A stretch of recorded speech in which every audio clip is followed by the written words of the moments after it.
The smell of freshly baked bread, oh, it always reminded Elsie of home. Warm, simple, comforting. Like the mornings she used to wake up to as a child, when her mother would hum old songs and pull loaves out of the clay oven behind their house. But those days were gone now. Life had changed, and the scent of bread came not from home, but from the small bakery where Elsie worked. She didn't earn much, just enough to keep a roof over her head and pay the rent for a tiny room with a mattress, a chair, and a Bible on the table. No luxuries, no fridge, no complaints. She was content, or at least she tried to be. Every night when the bakery closed, she'd take home the loaves that didn't sell. Her boss allowed it. Some nights, that was all she had for dinner. That evening, rain started early, the kind that soaks everything, the streets, the clothes, even your thoughts. Elsie pulled her scarf tighter and hurried home, holding a brown paper bag with a single loaf inside. That was dinner. But then she saw him.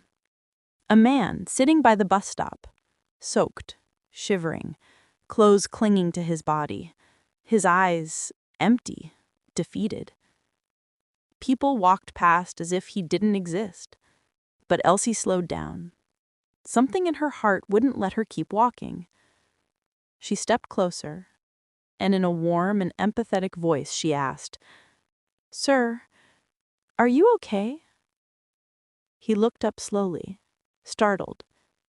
His lips trembled before he spoke. "I'm okay. I'm just hungry." She paused, looked at her loaf of bread, her only meal that night. She hesitated for a moment, but then she heard her mother's voice echo softly in her mind. "Child, kindness doesn't wait for abundance. It's what you give when you barely have enough." She tore the loaf in half, handed him one piece, and said quietly, "Here, it's still warm. Eat before it gets cold and soaked." He stared at her, eyes wet with disbelief. "Why would you share your food with a stranger?" he asked. Elsie smiled faintly. "Because hunger feels the same for all of us." He took the bread, whispering a soft, "Thank you." And Elsie walked away, into the rain, heart heavy, but strangely light. Days passed. The bakery was busy again. Flour dusted her apron, ovens glowed warm, and customers came and went. But she couldn't stop thinking about the man in the rain. She never saw him again. Is he okay? Has he gotten a shelter? And life, it seemed, had moved on, but in her heart she silently prayed life treats him well, wherever he may be.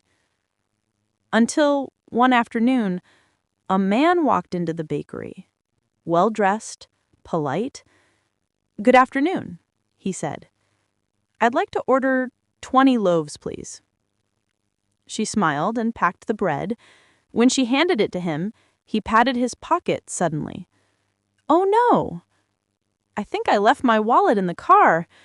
Then he stepped out to get it, but came back empty-handed and said with an embarrassed laugh, "Seems I didn't pick it up from home." Her coworkers exchanged looks and smiled ridiculously, assuming he was lying. But Elsie simply smiled. "That's all right. Is there anyone you could call to bring it over?" He smiled and said no. Again she said, "The day isn't that busy. Can you please drop your home office address and your phone number? We will confirm the details, and I will go with you to get the money." He paused, surprised. "You trust me that easily?" She nodded softly.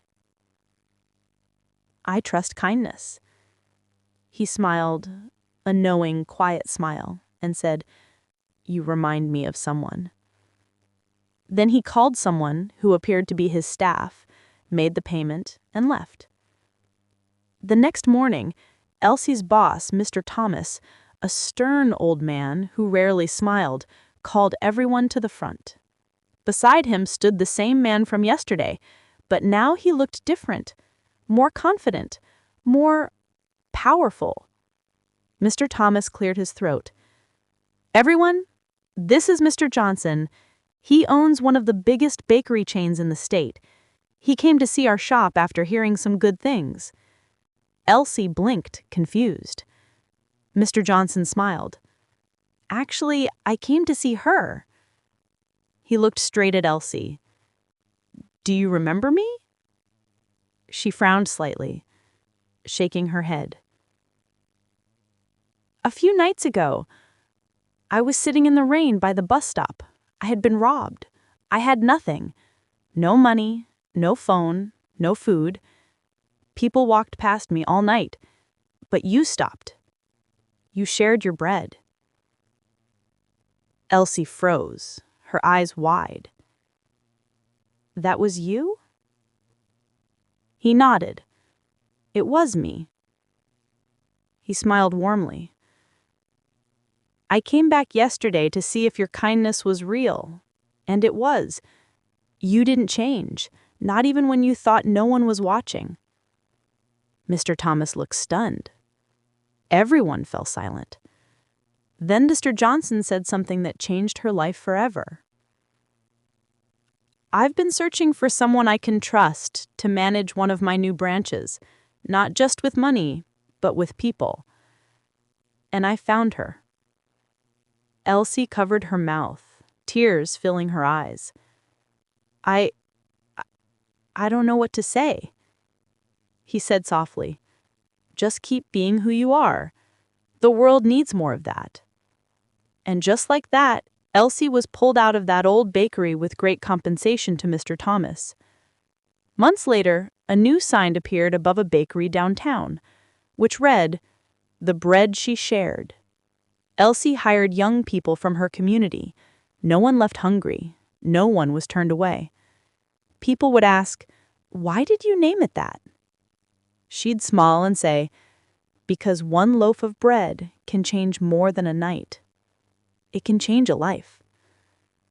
You see, kindness doesn't always come back the same way you gave it.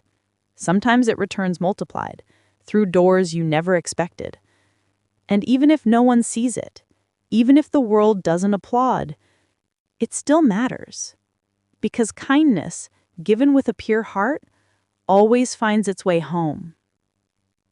Kindness costs nothing, but it changes everything.